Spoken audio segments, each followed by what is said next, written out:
Esame gavę patvirtinimą Europos paramai būtent bio dujomis varomiems vilkikams. Dalį savo autoparko planuojame keisti tokiais vilkikais.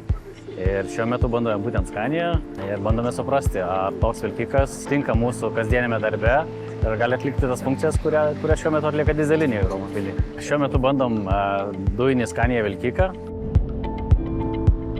Po parduotuvės 300–400 vienas vairuotojas. Kol kas labai geri, jokių pakitimų, ir trauka gera, ir tyliai važiuoja.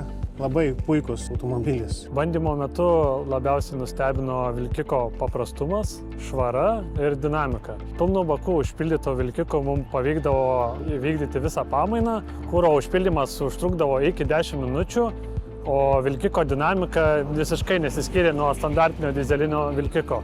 Aptarnavimas labai geras ir greitas. Bent kada paros metu atvažiuoja, jeigu sugenda ar prisiskambint, bent kada galima. Ir nėra jokių trukdžių, kad kažkas tai negali ar vėliau palaukia.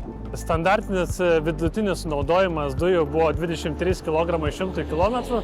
Lyginant su dizeliniu mes turime apie 25 litrus 100 km. Klientai jau rodo poreikį važinėti tvaresniu transportu, tai reiškia, klientai suinteresuoti, kad įmonės teiktų paslaugas būtent tvariu transportu. Įmonėje nuolatos atnaujiname autoparką, todėl tai yra vienas iš mūsų pirkimų ir judame tolyn į priekį kartu su visa Europa ir dėl to šiam pirkimui dairomės į žalesnį transportą.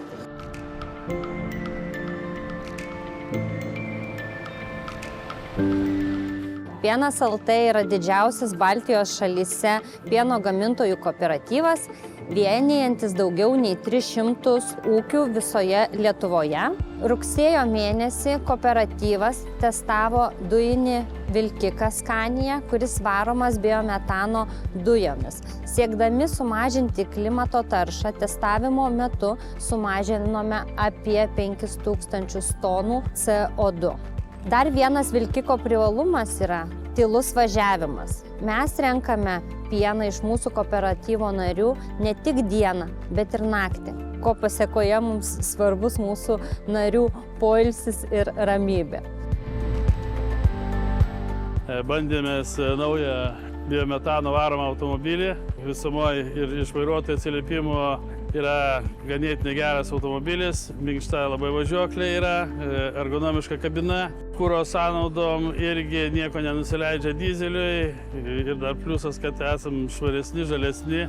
Mes taip pat galim prisidėti prie žiedinės ekonomikos, mažinant biotaršos kiekį, tų atliekų kaupimąsi, nes kadangi biometanas yra gaminamas iš bioatliekų, tai čia irgi, sakykime, didelis pliusas. Žingsnis po žingsnio einame žalesnės ateities link.